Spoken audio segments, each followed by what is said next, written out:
मैं ये समझता हूं कि आपके दिल में कोई बात ऐसी कभी नहीं आनी चाहिए कि हम छोटे हैं, नहीं, आप बड़े हैं। हम आपके पास पहुंचकर हम आपके दिल को खुश करके अपने अल्लाह को पा रहे हैं। तो आप सोचिए कि आप कितने बड़े हैं। तो इसलिए मैं आपको अपने बराबर का सम्मान देते हुए आप सबका शुक्रिया अदा करता हूं कि आप सबने अपना हक लिया है यहां आकर।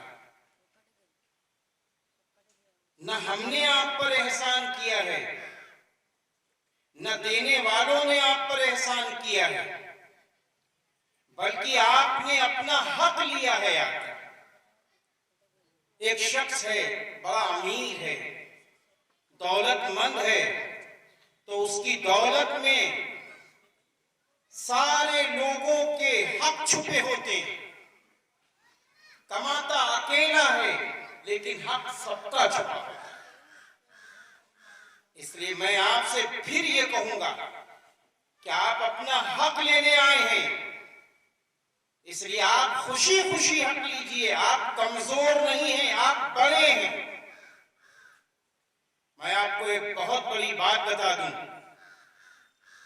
नमाज पढ़ना इबादत, रोजे रखना इबादत, ज़कात का देना इबादत, लेकिन आखिरी पैगंबर हजरत मोहम्मद सल्लल्लाहु अलैहि वसल्लम ने फरमाया कि देखो, अगर तुम रात में सोते हो और खाना खा के सोते हो और तुम्हारा पड़ोसी भूखा सो गया, तो याद रखना तुम मोमिने कामिल नहीं हो, तुम सच्चे पक्के मुसलमान हो। ये है गरीबों का हक, पड़ोसियों का हक।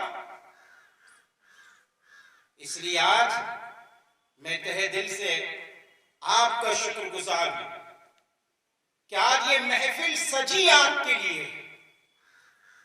हमारे